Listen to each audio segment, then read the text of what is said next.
antes que eso, yo ayer les ofrecía, vean, yo quiero un análisis casi radiográfico del comportamiento del elector en Estados Unidos. Y lo quiero con alguien que entienda de esto justamente porque yo no alcanzo a entenderlo del todo.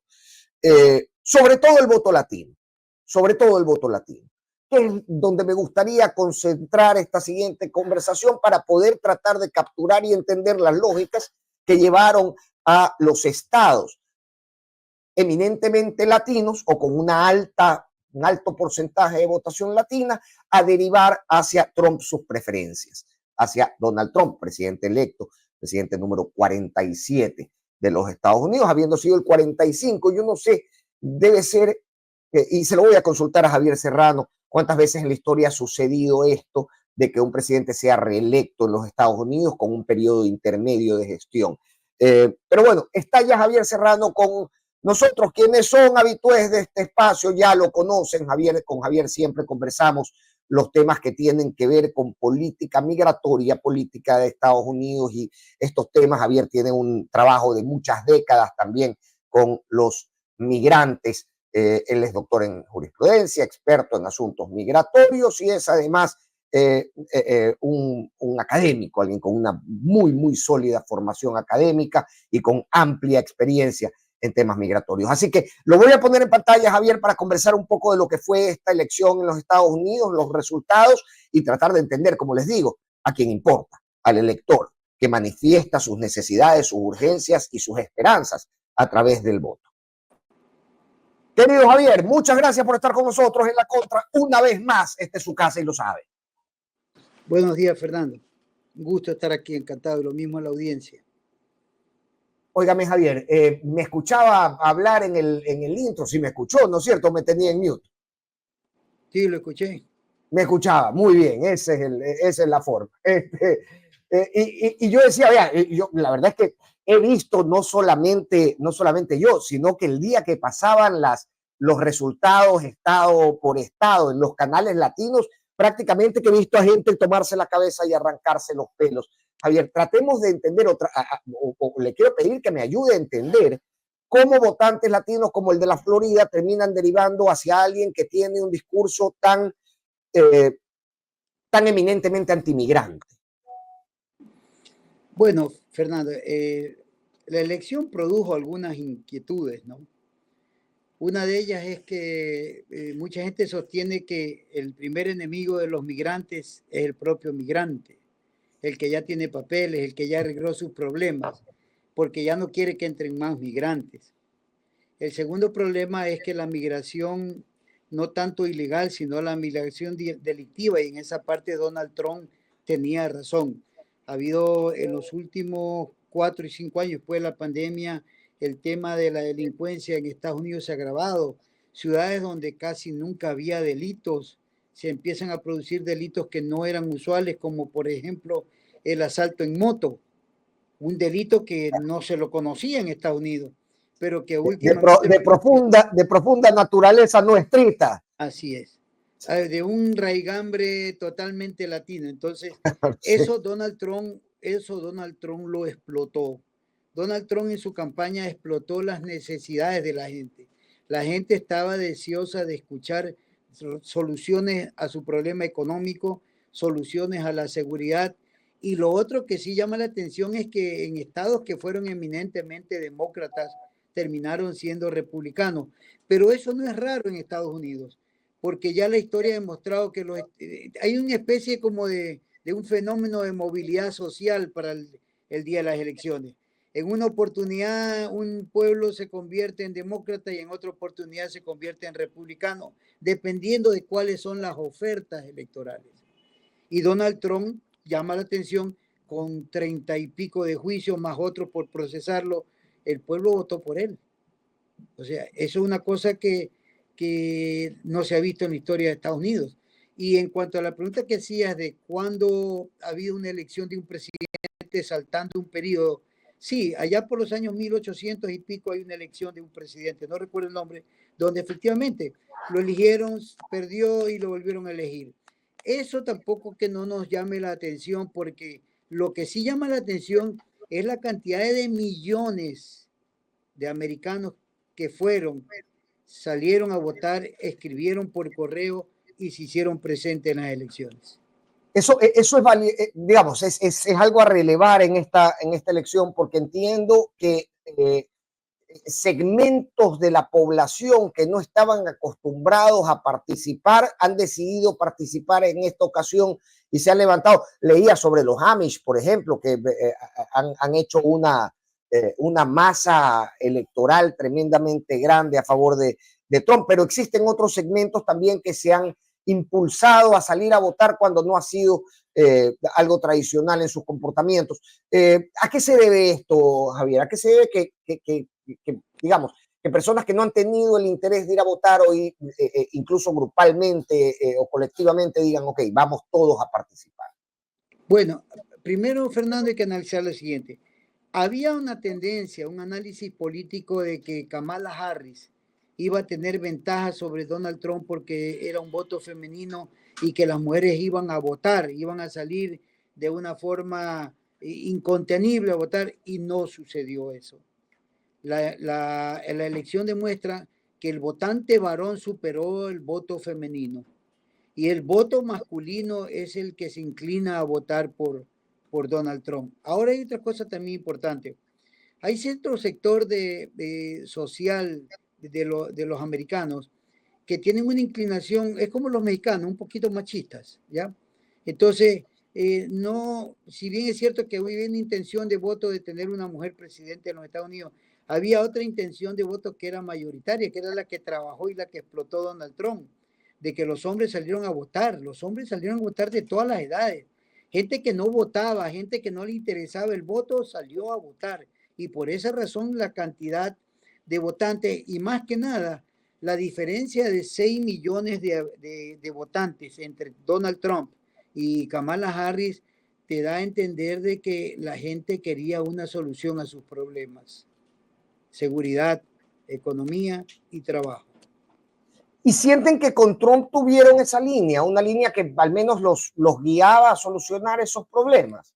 Porque al final del día, la elección anterior la perdió contra alguien que al final no es que muestra estar lleno de vida. Ya lo vemos, el presidente Biden incluso teniendo que renunciar a esta participación. Fernando, hay algo que no se puede evitar. La personalidad de Donald Trump es muy particular. Solamente sus gestos te demuestran que es un hombre rudo en su comportamiento. Y algo que tiene es que parece que las decisiones, cuando las toma, no da marcha atrás, aunque cometa un error. Dijo ahí en una declaración ayer que iba a ser la deportación más grande de la historia. Claro que lo va a hacer. Yo calculo, si en el año 2024 Biden ha deportado casi 500,000 de migrantes, 500,000 de migrantes. Con la fama que tiene de blando con la migración. Así es, a mí no me va a extrañar que Donald Trump deporte 2, 3 millones de migrantes. Eso no me va a llamar la atención. Y te voy a decir que lo va a hacer. Que el muro lo va a hacer de 10 metros, lo va a hacer el muro de 10 metros. Eso no tiene problema, porque su personalidad no le permite hasta cierto punto ser demagógico. Donald Trump persiguió... Pero ahí yo pongo un paréntesis, Javier. Yo creo que el hombre está hecho de demagogia y explota los temores de la gente justamente para poder recoger los beneficios del voto. Su elección anterior o su periodo de gestión anterior tuvo cosas como, por ejemplo, el muro, que se construyó parcialmente, pero que al final a los oídos de quien busca interesarse en la política suenan a propuestas demagógicas. Ya, suenan propuestas demagógicas, pero no podemos alejarnos de que las cumple, que no las termine de cumplir, perfecto, pero aquí hay algo importante, aquí hay un análisis de trasfondo. ¿Qué va a pasar después de Trump? Los republicanos quedan muy bien ubicados políticamente, es casi seguro que ganan la Cámara del Senado, y con la Cámara del Senado y con la Cámara de Diputados y con las órdenes ejecutivas, a Donald Trump no lo para nadie, no lo va a parar nadie. Otra cosa, para los americanos, piensan que la presencia de Trump, la personalidad de él, va a poner la solución al tema de Israel, le va a poner también un aporte al tema de Ucrania, que es muy importante, y que él ha dicho que lo va a resolver rápidamente, de manera violenta. Claro, porque en la geopolítica, todo el mundo sabe que, diríamos, lo que en el dicho popular dicen, este presidente tiene la cara de loco. Sí, puede tener la cara de loco, pero eso lo ayuda a que la personalidad demuestre que lo puede hacer. O sea, él es el que tiene el dedo que aplaste el botón, y el dedo que aplaste el botón es el que puede llevarnos a un conflicto. Y en esa posición, muchos van a tener que sentarse a conversar con él. O sea, lo otro, mira que me llamó la atención ayer en una declaración que dice que va a ajustar la declaración de impuestos a las grandes empresas, que va a ayudar a la pequeña empresa, pero que va a llevar a hacer declarar más impuestos a las grandes empresas. Y a los mexicanos los amenaza. 25% Sí. de impuestos si ustedes no me A paran todo lo que nos manden. A todo. O sea, pero escúchame una cosa, que a veces la gente no sabe. Usted sabe cuántos millones de huevos, solamente un producto, el más barato de todo. Usted sabe cuántos millones de huevos exporta México a Estados Unidos diariamente. Llega casi a los 40 millones de huevos. Las inversiones americanas en los grandes criaderos de aves, en las plantaciones, de todo, son grandes inversiones. E incluso, escúchame esto, dice Estados Unidos que va a hacer una inversión para los próximos 5 años de 200 mil millones de dólares y que posiblemente sea mucho más. Y aún así, o sea, te voy a dar 200 mil millones de inversión, pero te voy a poner el 25% si tú me dejas pasar más migrantes. Porque el problema de la migración de México con Estados Unidos no es Estados Unidos. El problema de la migración es que México deja pasar desde la frontera de Guatemala, los deja recorrer todo el camino hasta la frontera en el norte de México. Entonces, si ellos dejan caminar, porque si México pararía ese flujo migratorio, la migración en la frontera, el problema fuera menor. Pero Trump lo dice, te voy a poner el 25% y se lo pone. Yo estoy seguro que por el comportamiento y por las cosas que ha demostrado Trump. Oye, hay que recordar que Trump en el principio de la pandemia decía que no se pongan mascarillas, porque él decía que no había problema. Y resulta que cuando ya la cosa tuvo color de hormiga, por decirlo de una manera folclórica, Trump tuvo que decirle que tienen que ponerse la mascarilla porque era un problema ya de pandemia. Entonces, las decisiones que él toma, que a veces obedecen a su carácter, ¿ya? No es menos cierto que eso la gente lo aprecia. Él quiere ahorita los americanos quieren un presidente con temple, con temperamento, y Trump tiene esas cualidades. Ahora, aprovechemos la oportunidad. ¿Qué van a pasar con los juicios? Yo creo que con los juicios ahí va justamente, Javier. no van a Yo quiero entender cómo alguien señalado por incitar a tomarse el Capitolio, condenado por un delito sexual, que no es poca cosa, termina por ganar una elección, o sea que ya a la sociedad no le importan estas cosas, no castiga siquiera con su voto este tipo de situaciones. Primero, Javier, y esto como para claridad de la audiencia, ¿por qué el señor Trump puede proponerse participar y ganar teniendo esto en su mochila? Uno. Y dos, ¿por qué la sociedad elige a alguien que lleva esto en su mochila? Esas son las dos grandes preguntas aquí. Bueno, a ver, alguien dijo un día que el que no conoce su historia está condenado a repetirla. Si nosotros revisamos la historia del Ecuador, el doctor José María Velasco Ibarra fue 5 veces presidente y 4 veces lo votamos. Y solamente la quinta pudo terminar. Y siempre ofreció lo mismo. Sí. Y si aquí, y cuenta la historia que dijo un día, yo les construiré un puente, y la gente le dijo, presidente, aquí no pasa ningún río, no importa, hacemos pasar el río. Pero ponemos el puente. También un río. Entonces, ¿qué sucede? ¿Qué hizo Trump? Trump explotó las necesidades del momento. La gente quiere trabajo, la gente quiere solución a la seguridad, que es fundamental. Estados Unidos, con todos sus problemas, es un país seguro. Entonces él ofreció y él dijo, todo delincuente lo voy a deportar. Voy a deportar los migrantes. Entonces la gente siente que ese es el presidente que estaba ofreciendo lo que estaba necesitando la gente. Ahora, que está con 35 sindicaciones y posibles otras más, pero hay que reconocer la verdad de la historia. De los 7 miembros de la Corte Suprema de Justicia, 3 son puestos por Trump. Le falta uno nomás. Con un voto más y se acabó el asunto. Otra, esos juicios pueden dilatarse, pueden quedarse en stand-by, o sea, en suspenso, hasta ver qué pasa. Aquí lo que tiene que ver es que Trump haga una buena labor, un buen trabajo, que de tal manera que la gente empiece a sopesar. ¿Qué es más importante? Condenarlo porque pagó $150,000 a una bailarina para que no salga, o lo que ha hecho, me ha dado trabajo, me ha solucionado lo de la seguridad.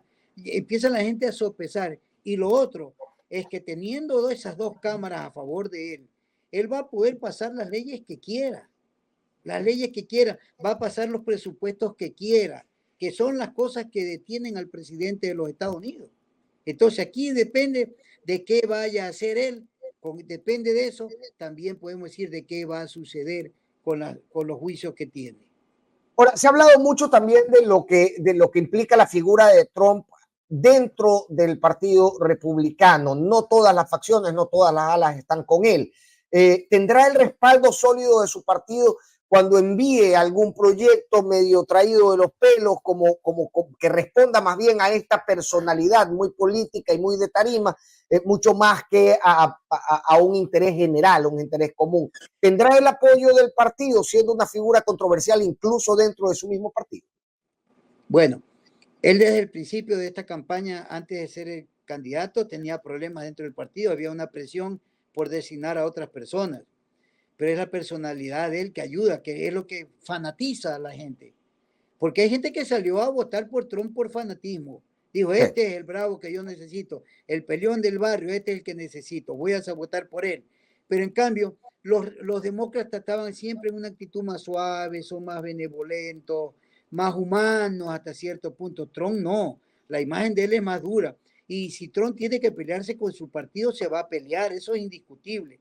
Lo que pasa es que a los republicanos políticamente le conviene que Trump haga una buena labor política para que el próximo presidente también sea republicano. Caso contrario, los demócratas saldrán a juzgar la labor de la administración Trump en este periodo y según eso podría depender. No hay que descuidar a un candidato entre los demócratas, a Robert Kennedy. Desde hace algún tiempo yo sostengo que hay que tener mucho cuidado. Donde Robert Kennedy se dedica a este tiempo de campaña a preparar una elección y él entrando con el patrocinio del Partido Demócrata en las próximas elecciones, si Trump no hace una buena labor, yo creo que puede estar en la candidatura y siendo el electo el presidente. Javier, vamos a lo que nos interesa concretamente porque conversábamos, concretamente quiero decir a los ecuatorianos y a los latinos, conversábamos hace unos meses y hablábamos de una categoría de visa que usted me decía, ¿sabes qué? En este momento se puede empujar la consecución de esta visa para la regularización de migrantes ecuatorianos y latinos. Y yo le preguntaba ya sobre el final de la entrevista, le decía, oye Javier, pero esto puede cambiar con la política exterior que asuma el nuevo gobierno. ¿Cuál va a ser la situación inmediata de aquellos latinos que ya están en un proceso de regularización o que están aspirando a tenerlo o a ingresar los documentos de forma muy pronta? Fernando, yo lo escuchaba a Trump desde el día domingo, en varias intervenciones. Pero la de ayer quedó muy claro. Trump dice que va a cambiar eso, que usted va de turismo con su esposa y da luz, un niño, y dice, ya tengo un hijo americano, ahora sí voy a tramitar mi residencia. Eso Trump lo va a cambiar. Es una de sus propuestas de campaña. Terminar con ese turismo de nacimiento en Estados Unidos. 1. 2. Aquellas personas que están tramitando sus papeles de residencia, Trump dijo que va a poner una revisión de todos esos trámites para recibir como migrantes a aquellas personas que califiquen. Y califiquen significa, entre otras cosas, el récord policial, que no tengan antecedentes penales. Por otro lado, aquellos que van a iniciar, yo veo que el problema migratorio va a ser más exigente. Y con los ilegales no pueden cambiar su estatus migratorio. Aquellos que se pasan nadando por el Río Grande o el Río Bravo, esos no van a poder tener la residencia. Trump fue muy claro ayer para aquellas personas. Incluso lo que sí dijo es que el gobierno americano, ya lo fue anunciando y ya lo dije yo hace algún tiempo, lo que sí dijo fue que para aquellos migrantes que califiquen y que sean un beneficio para la sociedad americana, que tengan su calificación académica, profesional, para ellos habrá las facilidades de migración. En otras palabras, se va a poner en vigencia todas aquellas visas que permiten ahora, como la EB2NIW, que es una visa para profesionales, o el programa STEM, que es ciencia, tecnología, ingeniería y matemáticas. Es decir, si usted es ingeniero, médico, enfermero, profesor de escuela, mecánico soldador, con preparación académica, con preparación técnica, dice Trump que a ellos les va a dar la facilidad de emigrar. En otras palabras, los americanos se van a llevar toda la parte del intelecto de América Latina y de Europa. Es decir, si usted califica como un profesional, bienvenido a los Estados Unidos y se le va a dar facilidades. Al otro tipo de migración, yo creo que va a haber otras exigencias. Ahora, y ahí hay otra valoración que hay que hacer. También el gobierno de los Estados Unidos sabrá, y teniendo siempre una ola migratoria contenida en sus fronteras, ¿no? De la cual pasan algunos y se regularizan otros. Pero ellos sabrán si requieren cerebros, digamos, personas academizadas, como usted me dice, en temas de ingeniería, matemática, etcétera, o requieren mano de obra latina, porque también existen industrias en Estados Unidos que se han construido, solventado y motorizado a través de la mano de obra que le llega de los países latinoamericanos. Fernando, y esto puede ser un poquito coloquial. ¿Sabes que en Estados Unidos se necesitan cuidadores de perros?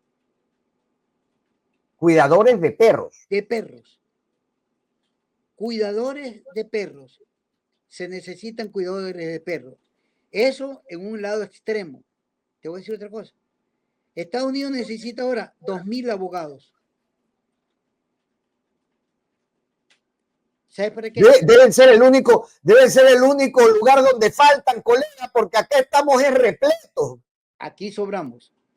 Aquí sobramos. Aquí sobramos, ya. Pero Estados Unidos necesita 2,000 abogados con conocimientos migratorios. Tiene casi 10 millones de trámites represados. Entonces, en esos dos extremos, porque abogados no piden los Estados Unidos hace muchísimos años. Yo no tengo, creo que de lo que tengo conocimiento hablaría de 50 años atrás. No necesitaban abogados, ahora los necesitan. Y cuidadores de perros no necesitaban, ahora necesitan. Entonces, se presenta un médico veterinario y se vea, mi especialidad es de veterinaria y soy experto en animales domésticos como gatos y perros. Venga, ¿por qué? No hay. Ahora cuidan los perros, el que no tiene trabajo se consigue un trabajo de cuidador de perros, pero ya necesitas conocimientos para cuidar perros. Claro. ¿Ya? Porque hay perros de varias características, perros agresivos, perros bravos, perros dóciles, etc. Entonces, en ese parámetro de que necesitan, ellos van a abrir y ya lo han hecho, ya lo ha hecho el gobierno. Hay una serie de categorías de empleos que se necesitan en los Estados Unidos. Se necesitan enfermeros, se necesitan agricultores. El sur de Estados Unidos necesita gente que mano de obra calificada y no calificada para el corte de fruta. E incluso, Fernando, existe una visa especial que la utilizan los mexicanos. De mañana van a trabajar al sur de Estados Unidos y se regresan en la noche a la casa. Entonces he visto documentales sobre ello. Y no son residentes en Estados Unidos. Ajá. Tienen una visa de trabajo temporal que les permite entrar y salir. Se van de mañana y regresan de tarde. O se van el lunes en mañana y regresan el viernes en la tarde. Entonces, todas esas cosas ellos necesitan por una sencilla razón. En Estados Unidos, en este momento, puede ser que cambie la cifra muy poco.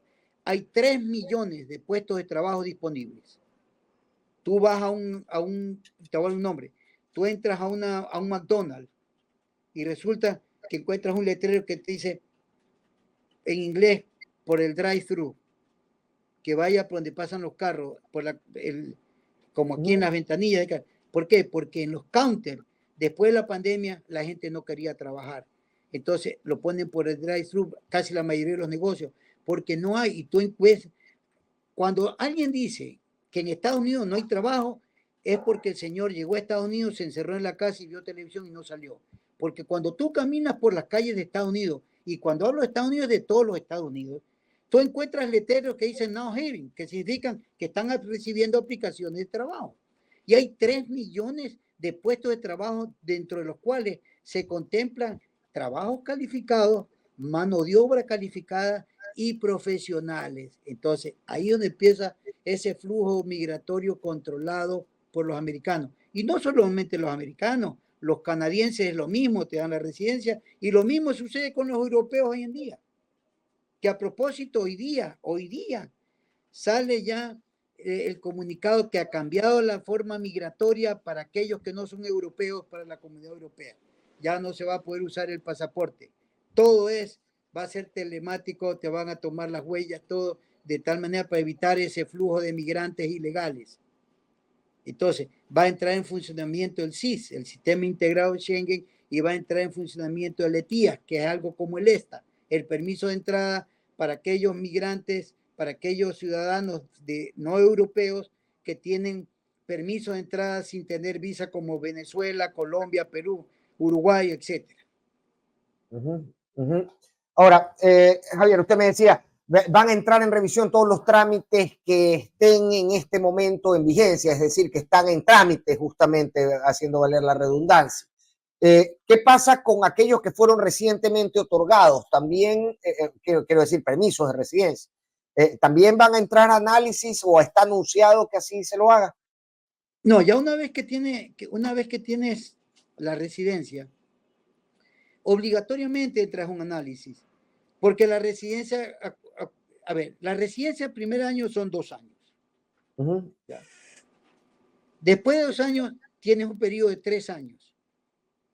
Pero en esos 2 años, cuando tú vas a renovar la residencia de esos 2 años, tienes que meter una información y ellos van haciendo un análisis. A ver si que un documento que pusiste era falso, si que hay una documentación que no la has declarado. Entonces, en esa revisión, a partir del 5.º año es que tú entras a la residencia definitiva, salvo la excepción de que si eres casado con una ciudadana americana.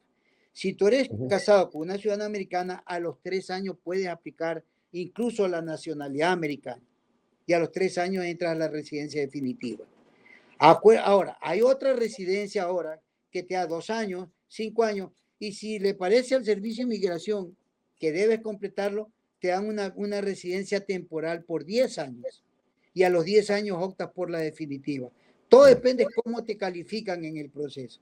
Pero los que ya están calificados, los que ya están en Estados Unidos, a ellos les va a tocar un proceso de revisión a todo el mundo en las siguientes revalidaciones. Javier, conversábamos hace un tiempito y yo le decía, ¿sabes qué? Una recomendación para las personas que están pensando migrar, lo primero que usted me decía es no se vaya de ilegal. Mi primera recomendación es no se vaya, digamos, ingresándose, no abuse de su visa de turista. Y me hacía todas estas recomendaciones. ¿Cuál sería hoy, con un panorama distinto frente a la victoria de Trump, la recomendación que se le daría a una persona que legítimamente está pensando en migrar a los Estados Unidos por la falta de oportunidades en Ecuador o en cualquiera de los países de Latinoamérica? Bueno, actualmente el panorama es de esta manera. Primero, si tú entras legalmente a los Estados Unidos con una visa de turismo, lo recomendable es que no te quedes más de 29 días. Hay gente que dice, no, a mí me dieron el permiso por 180 días. No, señor, eso no es así. A usted lo que el gobierno americano es, para evitarse tanto trámite, le puso la vigencia de la visa de turismo 180 días. Si usted se queda 29 días y sale, no ha pasado nada. Pues resulta que a los 29 días, cuando usted iba caminando al aeropuerto, se cayó y se quebró el pie. y se tiene que quedar 30 días con muleta hasta que le saquen el yeso, o si lo tienen que operar porque la fractura es seria y se tiene que quedar 3 meses en Estados Unidos, no hay problema. Usted guarda los papeles del hospital, un día entra a migración y dice, oye, ¿por qué te quedaste la otra vez 3 meses si tú entraste por 8 días? Ay, pues, oiga, señor cónsul, yo llegué y me caí y terminé en un hospital, me quedaron 2 meses y aquí tengo los papeles. Ah, ya, perfecto, toma datos de la información y no ha pasado nada, porque está justificado. Claro. Pero si tú dices, me quedé 3 meses paseando, oye, 3 meses paseando ni que fuera un hippie. Entonces, claro, eso por un lado. Por otro lado. Sí, un hippie bien financiado, además, pues, ¿no? Así es. Entonces, mira, ¿qué pasa? El otro panorama es que tú entras a Estados Unidos, eres un ingeniero eléctrico, vas, una compañía te dice, oiga, usted es ingeniero eléctrico, sí, tiene papeles, sí, habla inglés, oiga, señor, necesito un ingeniero eléctrico, yo le voy a dar el sponsor para que usted saque su visa de migratoria. Ah, ya, perfecto. Tú metes los papeles y te quedaste. Y la ley ahora te permite que tú cambies el estatus migratorio. ¿Por qué? Porque tienes una petición de una empresa, tienes un contrato de trabajo, tienes la garantía, entonces te permite. Lo otro es que si llegas a Estados Unidos y resulta que te enamoras profundamente de loco y te casas con una americana, haces tu petición, justificas que el matrimonio no es un matrimonio por interés y te dan una visa temporal de 2 años para ver que no te divorcies de la americana, después de los años te dan los 3 años y ahí sigues, ¿qué te quedaste? ¿Te casaste? Eso es importantísimo, Javier. Yo en este año, solamente en este año he conocido 2 casos de personas, amigos cercanos, conocidos cercanos, que han cometido el error. En un caso, digamos que salió bien, en el otro fue una catástrofe, de transar con un ciudadano americano una unión para poder legalizarse. Y es una costumbre que le hemos escuchado en muchas personas. Usted me recomendaba también que hace unos meses me recomendaba que eso ni pensarlo, porque si es que te llegan a cachar, no vuelves nunca. Eso es una infracción migratoria grave, gravísima. El matrimonio por interés es una infracción migratoria gravísima que te puede causar una sanción de 20 años. Te pueden terminar deportando y te pueden terminar prohibiendo entrar a los Estados Unidos. Porque eso es un fraude a la ley. Entonces, cometes el delito de infracción migratoria, cometes fraude a la ley y presentas documentación falsa. Entonces, como en Estados Unidos los delitos son de infracciones sucesivas, por decirte un ejemplo, tú chocas un carro, primer delito, chocaste un carro, tumbaste un poste de alumbrado público, atentaste con un bien público y atropellaste a un ciclista, entonces tú tienes un choque, una infracción, otro delito, tumbar el poste con el semáforo, el tercer delito, aplastar a un ciclista y mandarlo a la clínica por tentativa hasta asesinato, hay un delito de no intencional, el intento de asesinato, entonces se te acumula y una cosa que termina aquí en $136 de multa, en Estados Unidos se te hace 10,000 de multa, tienes que reponer todo y posiblemente te manden 4 o 6 años preso. En la infracción migratoria también puede ser de 10 años de cárcel y $250,000 de multa. Así de grave. Eso yo a la gente le digo, no lo intente, porque te pueden descubrir, porque puedes quedar bajo observación y ellos te observan, que tengas una vida familiar con la cónyuge que te ha casado. Entonces, es un delito gravísimo a quien yo le diría y le recomendaría que no lo hagan, que tengan mucho cuidado, porque donde le demuestran que es un matrimonio falso, las cosas se le ponen no solamente a él, al americano también, porque ahí hay una coparticipación en la comisión del delito. Entonces, eso ni pensarlo. Ahora, los profesionales consiguen un contrato de trabajo, aplican la visa de trabajo y consiguen la residencia primero temporal, la H1B, y después pueden cambiar su estatus migratorio. Es que eso es lo importante, ¿no? Conocer las opciones antes de lanzarse a este tipo de mitos que existen y terminar perjudicándose uno mismo. Javier, hay dos temas que son importantes para mí. El primero es justamente a nivel de discurso. Cuando el discurso es antimigrante, tiene dos consecuencias. Primero, la que estamos hablando, no pueden ser revisados todos los trámites, pueden ser más rigurosos los procesos de regularización, etcétera, etcétera. El segundo es que este discurso desde la tarima cale hondo en la mentalidad de la gente y el migrante principalmente latino, ahora que se ha mencionado tanto Puerto Rico en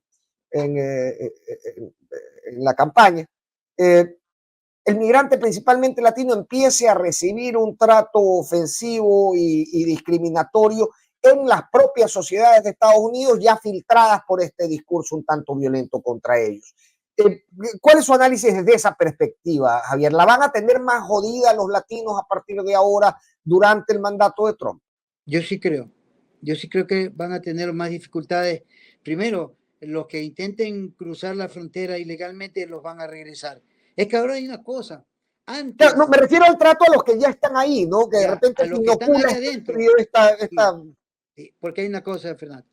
Hay estados que ofrecen recompensa para que tú denuncies un ilegal.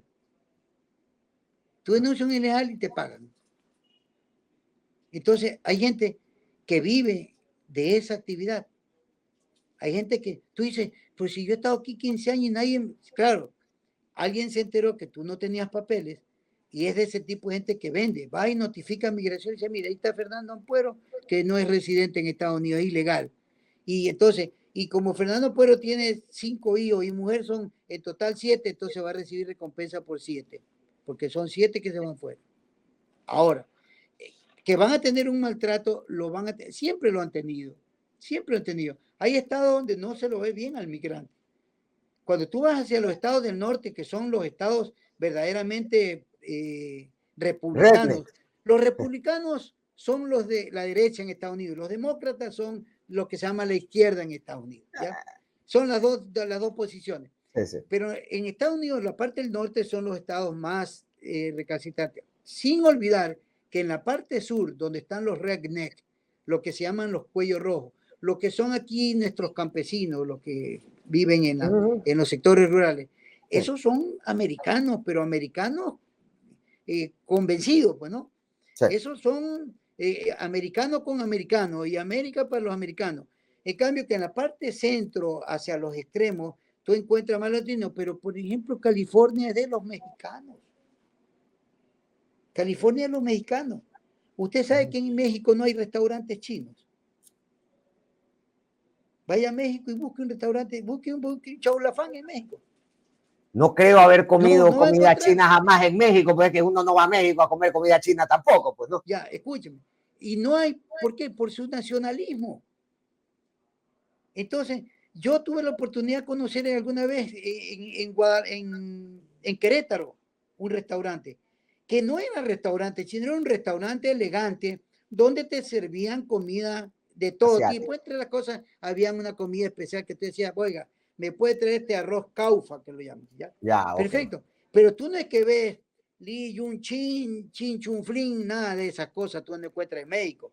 En Estados Unidos pasa lo mismo. ¿Qué pasa en California? California son de los mexicanos. Entonces, mira tú que cómo gana Kamala Harris en México, en California, que nadie creía que iba a ganar, ¿eh? Porque eso pensaban que iban los republicanos. Pues ganó Kamala Harris, porque la mayoría latina es la que te dice. Y cuando tú piensas que va a haber una actitud negativa hacia los migrantes que están ahí, principalmente los sin papeles, hubieras escuchado las entrevistas de los canales de televisión americanos. ¿Y qué piensa usted? Bueno, la verdad es que hay que resolver este problema de los migrantes. Mire cómo viven, mire cómo dependen. Se están llevando mis impuestos. Nueva York ha pagado cientos de millones de dólares dándole mantenimiento. Entonces, esto hay que resolverlo, dice. Hay que resolverlo sacando a esos migrantes. Entonces, el migrante se convierte en enemigo del migrante. Y las regulaciones van a cambiar. Yo pienso que con Trump van a cambiar, van a ser más exhaustivas, la investigación va a ser más directa. Bueno, ahora mismo el control migratorio americano está mucho más mejorado, mucho más amplio, más tecnificado. Los americanos, cuando tú te embarcas en el avión aquí, ya saben que tú vas a viajar, que tú vas a llegar, porque ya el sistema está conectado, ya está unificado. Entonces, ese control migratorio va a ser más estricto. Y yo creo que, mira que ya hay una marcha ayer, casi 3,000 migrantes están marchando desde la frontera de Guatemala a México hacia ir para poder entrar por la frontera mexicana-americana. Ya hay nuevamente esa ola de migrantes marchando, pero sí mismo Trump dijo que no va a permitir eso y que a México le encargue ese trabajo. Usted impídame pasar de su frontera y yo me impido pasar de la mía. Entonces, con esa posición va a haber un ataque a los migrantes en cuanto a que no van a permitir ingresar muy fácilmente.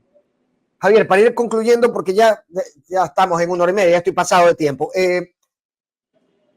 Hablemos de geopolítica, hablemos de la visión sobre, por ejemplo, los conflictos en el conflicto en Ucrania, el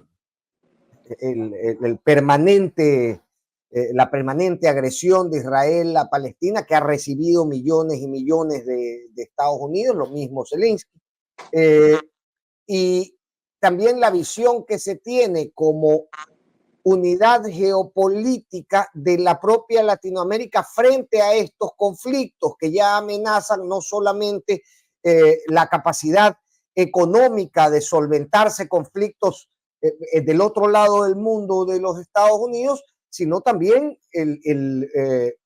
la visión de un mundo ya multipolar a través de eventos como el fortalecimiento de los BRICS. Ya. A ver, aquí hay un asunto, no siendo mi especialidad la parte política, pero te voy a hacer un comentario desde el punto de vista migratorio. El tema de Israel se concentra en una sola vez. Hay que sentarse en una mesa de conversaciones, sacarse la ropa de las tendencias sociopolíticas, ideológicas, religiosas y pensar una cosa. La lucha de Israel está basada en una Biblia. Y cambiar esa forma de pensar entre musulmanes y los israelitas, yo veo que la solución es sencilla. Los israelitas no quieren tener al lado a los palestinos y los palestinos quieren estar al lado de los israelitas. Esa lucha lleva años, lleva años. Segundo, la posición de Israel frente al mundo. Trump dijo que va a parar este asunto, de que no va a ayudar a Israel económicamente. No, eso es un ofrecimiento. Y el peso que tiene la economía estadounidense, la comunidad judía es tremendo. Justamente eso es lo que le planteo, ¿no? ¿Cómo va a reversionar, si se puede, la visión estadounidense frente a este mundo que está adquiriendo características multipolares y que además obtiene un financiamiento permanente de los Estados Unidos en los dos grandes conflictos mundiales que existen ahora? Ya, para eso hay que preguntarse lo siguiente. ¿Quiénes son los principales accionistas en el sistema americano de los bancos? La comunidad judía. Segundo, ¿cuál es el banco más poderoso que está en Israel de segundo piso? El Leumi Bank de Israel. Un banco poderosísimo. Segundo, las inversiones de los israelitas como la de los japoneses. Los japoneses son accionistas en los principales bancos del mundo. ¿Sabía usted, Fernando, en una investigación que yo hacía por otro tema, que el Bank of America tiene una participación del 8.95% del China Construction Bank de China, del Banco de Construcción de China? Y usted sabía porcentualmente que eso representa un grueso mayor de acciones. No, eso representa un representante en el directorio. Y espérese, okay. ¿Y usted sabe cuánto es la participación del China Construction Bank, el Banco de Construcción de China, en el Banco of America? El 8.95%.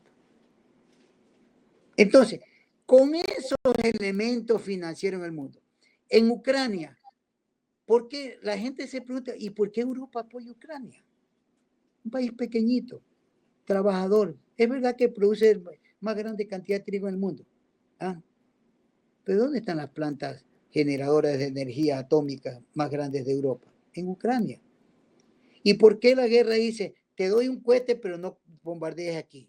Te prohíbo que tires una bomba acá. Porque donde le tiran la bomba allá y Europa se queda sin luz, ahí va a haber una catástrofe. Entonces, ese tema de la guerra de Ucrania, aparte de que, según los estudios y los entendidos, Ucrania está sentado fumándose un cigarrillo sobre la reserva más grande de uranio. Entonces, ahí la guerra no es porque yo quiero un pedazo de terreno.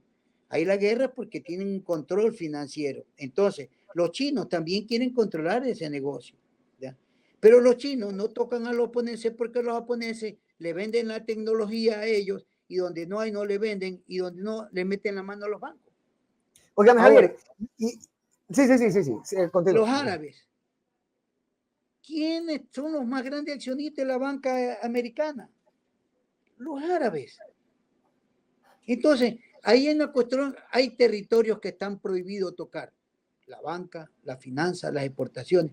Israel es uno de los principales productores de armas en el mundo. Entonces, ¿qué dice Estados Unidos? No te voy a dar dinero, pero te voy a dar armamento.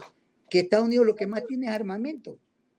Estuve viendo un documental de Alabama, por la zona de Alabama, donde los barcos de guerra americanos están parqueados como los taxis cuando usted va al policentro, así, haciendo cola, en fila, tapaditos con un plástico para que no les caiga óxido. Entonces lo que hacen los americanos es, mándale 20 barcos, mándale 30 aviones, mándale 500 cohetes, porque igual ese armamento se deteriora. Entonces, es lo que Trump dice, no voy a ayudar financieramente, lo que voy a ayudar es con armamento. Y están haciendo, ¿y qué dicen los británicos? ¿Y qué dicen los europeos? ¿Qué dice España? ¿Qué dice Francia? Le siguen financiando. ¿Por qué? Porque es una guerra de poder. No te... Miren, Y ahí justamente, Javier, tenemos conflicto por petróleo, tenemos conflicto por uranio. El litio es un elemento tremendamente codiciado en este momento que define cosas, está en Latinoamérica, como de nuevo, cómo está observando al menos el presidente electo Donald Trump esta, este recurso que ya la señora Jacobs en algún momento había dicho que se requería tener control sobre él y que además es el niño de los ojos este recurso de Elon Musk que se ha mostrado muy cercano a Trump. ¿Qué podemos esperar en Latinoamérica en ese sentido? Bueno, lo importante, Fernando, sería que Trump vire un ratito los ojos y mire a América Latina y que tenga una conexión más con América Latina para reforzar su posición en América Latina, porque caso contrario, con este socialismo del siglo XXI, XXII y XXIII, las cosas no van para bien. Si Estados Unidos no mira hacia América Latina y no refuerza su posición y no solidifica su actitud económica y financiera con América Latina, yo creo que Estados Unidos no puede pelear solo desde América, porque caso contrario, el socialismo le va a seguir avanzando y va perdiendo terreno. Y cuando pierda terreno, las cosas se van a poner difíciles. ¿Y de qué forma beneficiaría a Latinoamérica, no más allá de visiones políticas, el hecho de que Estados Unidos venga e intervenga, digamos, en esta industria de extracción de minerales y de litio y etcétera? ¿Qué beneficio podría obtener América Latina, que al final es lo que nos interesa en nuestros países? Bueno, de América Latina puedo tener, si donde hay un plan, mira, habido, todavía existen la, la, los organismos estos de ayuda de agricultura, el tema de tecnología, porque si siguen migrando los técnicos de América Latina, yo te voy a repetir algo que lo vengo diciendo hace algún tiempo. Si nosotros no manejamos el tema migratorio, nosotros hablamos de todos los países de América Latina, no manejamos el tema migratorio, para los años 2035 no va a haber cocineras, no va a haber empleados, no va a haber carpinteros, no va a haber albañiles, no va a haber pintores, no va a haber soldadores, no va a haber choferes. Y aquí vamos a tener que, vamos a sufrir lo mismo que ha sufrido Europa los últimos 30 y 40 años. La migración va a impedir de que se produzca una brecha generacional en que las familias incluso por sus condiciones no van a tener ni 3 ni 4 hijos, sino uno. Y ahí nos va a pasar lo que le pasó a los chinos, que era prohibido tener más de un hijo y pasaron 30 años y ahora resulta que los chinos subvencionan para que tengas otro hijo y te dan $2,000 al año para que tengas otro hijo y te garantiza educación y te garantiza alimentación y te garantiza vivienda. ¿Por qué? Porque los chinos se encontraron en que eran tan viejos y tan jóvenes, de tal manera que había una brecha mediana entre los 50 años y los 15 que no había gente, entonces permitieron el flujo migratorio. Vaya a sacar usted por una viceresidente en la China. Si no es una persona que le sirve a la China, al gobierno de China, no te la dan. Anda, saca una viceresidente de Japón. Y déjeme terminar algo. Usted se puede casar con la hija del rey de Arabia Saudita. Escúcheme esto. Se casa con la hija del rey de Arabia Saudita. Que pero Dios te nunca será escuche, Javier, que Dios te escuche. Pero escúchame, pero nunca serás árabe. ¿Sí sabes? Serás el marido de la hija del rey de Arabia Saudita. Tendrás visa de residente, pero nunca serás árabe, porque la nacionalidad no te la das, no la puedes conseguir por el matrimonio ni por nada. Sencillamente, para ser árabe, tienes que nacer en Arabia Saudita. Ahora, Santiago Torres me dice algo en la caja de comentarios, alcancé a verlo ahorita de refilón, y que plantea un escenario también en la geopolítica, y es, ¿qué pasa si Europa empieza a condicionar su apoyo a Estados Unidos en estos conflictos? Bueno, ahí viene la guerra económica. ¿Sabes qué? Están tan involucrados los dos, incluso Canadá también, Canadá, Estados Unidos y Europa, los japoneses también, están tan involucrados económicamente de que tienen que manejarse con mucho tino, porque donde Europa le exige a Trump que lo apoye a Israel o que apoye a Ucrania, Trump va a tener que apoyarlo lo más que pueda, porque Europa también le va a decir lo mismo. Oye, ¿hasta cuándo nosotros?